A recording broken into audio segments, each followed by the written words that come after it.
నమస్తే, this is Shaurya. Welcome to our channel. ఈ రోజు మనతో పాటు సీనియర్ జర్నలిస్ట్ బాలాజీ గారు ఉన్నారు. వారితో మాట్లాడతాం. నమస్తే సార్. నమస్తే. Sir, operation Kagar. సో మొన్ననే మనం చూసుకున్నాం, బర్సదే వాళ్ళకి ఇంకొక 20 మంది కూడా పెద్ద ఎత్తున లొంగిపోయారు అని చెప్పేసి. సో మళ్ళా ఇప్పుడు ఇంచుమించుగా కొద్ది మంది మాత్రం మిగిలి ఉన్నారు. ఇంకా వాళ్ళు మాత్రము ఖచ్చితంగా దీన్ని సమూలంగా తీసేయడానికి కుదరదు, మావోయిస్ట్ అనేది మేము ఉండి తీరుతాము అని చెప్పేసి ఛాలెంజ్ చేస్తున్నారు అని. సో మీరేమంటారంటే ఇప్పుడు ఉన్న అప్డేట్ ఏంటి అసలు? సెంట్రల్ అనుకున్నది మరి దానికి ఏమైనా అడ్డం పడుతుందా? ఆపరేషన్ కగార్ అనేది చాలా సక్సెస్ఫుల్ గా జరిగింది. దాదాపు 90% మావోయిస్టులు అక్కడ నుంచి అంటే దండకారణ్య ఫారెస్ట్ నుంచి సరెండర్ అయిపోవడం కానీ, చనిపోవడం కానీ, అరెస్టులు కానీ ఈ 1 year దీంట్లో వేలాది మంది బయటకైతే వచ్చేసారు. ఇంకా అక్కడ కొద్ది మంది మాత్రమే అక్కడ మిగిలి ఉన్నారు.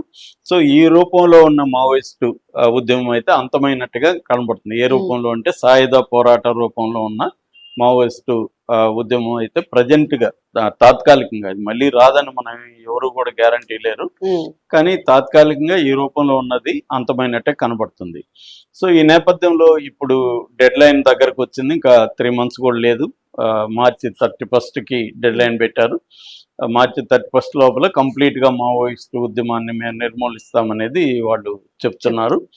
అది కొంతవరకు సక్సెస్ కూడా అయిపోయింది. అయితే ఇప్పుడు 2 విషయాలు మనం చూద్దాం. ఒకటేమో తెలంగాణ ఎప్పుడైనా కూడా మావోయిస్టుల అక్కడ దండకారణ్యంలో మావోయిస్టులను లీడ్ చేసేది కూడా తెలుగు రాష్ట్రాల్లో ఉంచి వెళ్ళిన వాళ్ళే. అక్కడ ట్రైబల్స్ లీడర్షిప్ ఎదగడం అనేది చాలా తక్కువ. అది కారణాలు కూడా మనం అర్థం చేసుకోవచ్చు. ఎందుకంటే వాళ్ళకి ఇది మావోయిస్ట్ పార్టీ అనేది సిద్ధాంత నేపథ్యం ఉన్న పార్టీ. మార్క్సిజం, లెనినిజం, మావో ఆలోచన విధానం పునాదిగా ఉన్న పార్టీ.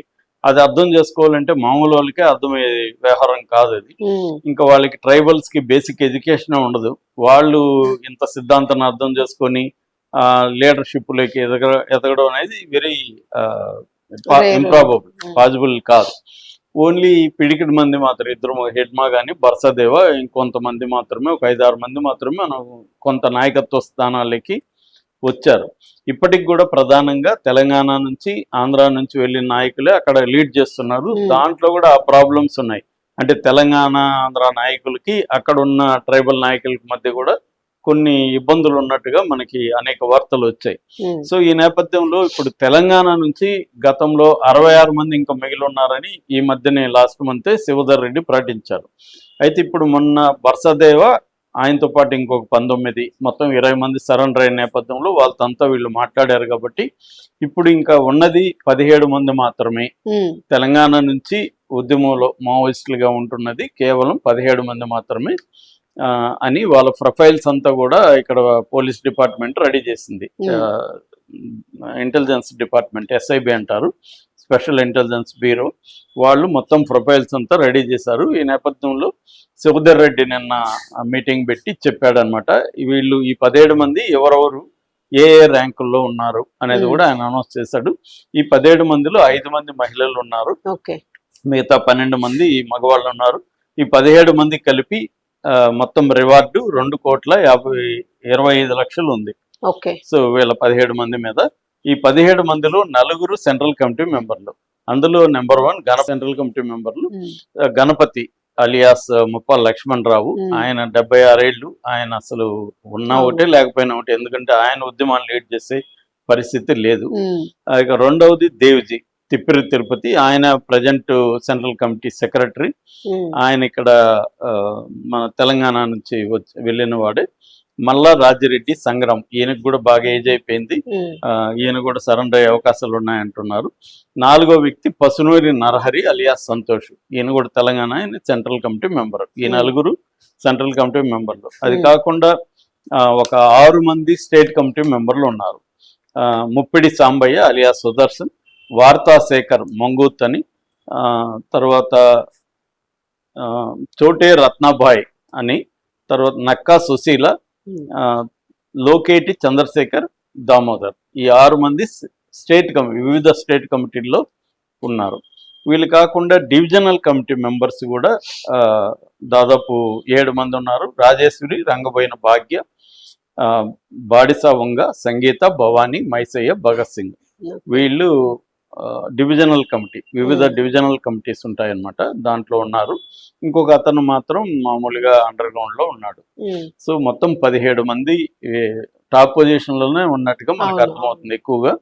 సో వీళ్ళని కూడా సరెండర్ కమ్మని శివధర్ రెడ్డి పిలిపించాడు. వీళ్ళని సరెండర్ చేయించడానికి శివధర్ రెడ్డి కావచ్చు, లేకపోతే ఇక్కడ తెలంగాణ స్టేట్ పోలీస్ కావచ్చు, సీరియస్ గానే ట్రై చేస్తున్నారు. ఇప్పుడు సరెండర్ అయిన నక్సలైట్ల ద్వారా ఉమ్, మిగతా వాళ్ళని కూడా ఎలా సరెండర్ చేయించాలనేది ఇక్కడ చూస్తున్నారు. ఉమ్, ఎందుకంటే వీళ్ళ మావోయిస్టులకి అటు ఛత్తీస్గఢ్లో కానీ వేరే చోట సరెండర్ అయితే ఇబ్బందులు ఎక్కువ ఉండే అవకాశం ఉంది. ఎందుకంటే అక్కడ వీళ్ళు బలగాల మీద దాడులు చేసి చంపారు కాబట్టి వాళ్ళకి కసి అక్కడ ఉంటది. అవును, ఇక్కడ ఏమేమి లేదు కాబట్టి ఇక్కడికి రావడానికే వాళ్ళు కూడా ప్రిఫరెన్స్. ఇక్కడ సేఫ్ అన్నమాట. తెలంగాణలో సరెండర్ అయితే సేఫ్, అక్కడ సరెండర్ అయితే ఒక రిస్క్ కూడా ఉండొచ్చు. అందుకని ఈ తెలంగాణ వాళ్ళందరినీ కూడా ఇక్కడికి వచ్చి సరెండర్ అయిపోమని, అట్లాగే మిగతా రాష్ట్ర వాళ్ళు కూడా రావాలనుకున్న వాళ్ళు రమ్మని కూడా శివధర్ రెడ్డి పిలిపిస్తున్నాడు. సో ఇది ఒక యాంగిల్. రెండో యాంగిల్ ఏంటంటే అమిత్ షాకి ఛాలెంజ్ చేస్తూ మావోయిస్టు పార్టీ ఒక ప్రకటన ఇచ్చింది. ఆ ప్రకటనలో ఏంటంటే మీ వల్ల కాదు, మమ్మల్ని నిర్మూలించడం మీ వల్ల కాదు, మీరు ఏమీ చేసుకోలేరు మమ్మల్ని, కొన్ని దళాలైనా 30% తర్వాత కూడా మిగిలి ఉంటాయి అని చెప్పి అది నిరూపించడం కోసమే. అంటే ఇక్కడ ఇగోగా తీసుకున్నట్టుగా కనబడుతుంది. అంటే మీరు 30% లోపల నిర్మూలిస్తానన్నారు కదా, మీ లక్ష్యాన్ని మేము నెరవేర్చనీయము, కొన్ని దళాలైనా ఉంటాయి అని చెప్పి వీళ్ళని సేఫ్ ప్లేస్లోకి, పోలీసులకు అందుబాటులో లేని వేరే ప్లేసులకి తరలించినట్టుగా చెప్తున్నారు. సో దానివల్ల మేబీ అంటే ఇదేదో గేమ్ లాగా 30% లోపల మేము అయిపోయింది తప్ప దానివల్ల ఏం జరుగుతుంది అనేది తెలీదు. అంటే మేము ఒకటేంటంటే ఇప్పుడు మావోయిస్టులకు బయట సపోర్టర్స్ బాగుంటారు. మనం ఇక్కడ పాక హనుమంత్ చనిపోయినప్పుడు కూడా 15,000 మంది వచ్చారని రాస్తున్నారు. అట్లాగే మొన్న సంతాప్ షార్బో కూడా పెద్ద ఎత్తున జరిగిందని ఫేస్బుక్ లో పోస్టులు చాలా చూశాను నేను. అంటే అర్థమైందంటే చాలా మందికి భావజాలం పట్ల, ముఖ్యంగా తెలంగాణలో ఎక్కువ మందికి ఉంటది. ఇక్కడ మిగతా రాష్ట్రాల్లో ఏం పెద్దగా ఉండదు, కానీ ఇక్కడ అది ఎక్కువ ఉంటది. ఎందుకంటే ఇక్కడ తెలంగాణ ఉద్యమంలో కూడా లెఫ్టిస్ట్ ఫోర్సెస్ బలంగా పనిచేస్తారు కాబట్టి ఇక్కడ అది ఉంటది. అంత మాత్రాన పోయిన వాళ్ళందరూ వాళ్ళ పిల్లల్ని ఉద్యమాల్లోకి పంపిస్తారా, లేకపోతే వాళ్ళు ఉద్యమాల్లోకి వెళ్తారా అంటే అదేమి జరగదు. పోయిన వాళ్ళు చాలా మంది పిల్లలు అమెరికాలో ఉండేవాళ్ళు ఉంటారు, ఇక్కడ కూడా వివిధ సిటీల్లో జాబ్ చేసే వాళ్ళు ఉంటారు తప్ప వాళ్ళేమి వాళ్ళ పిల్లల్ని పంపించరు, లేదా వాళ్ళు కూడా పోరు.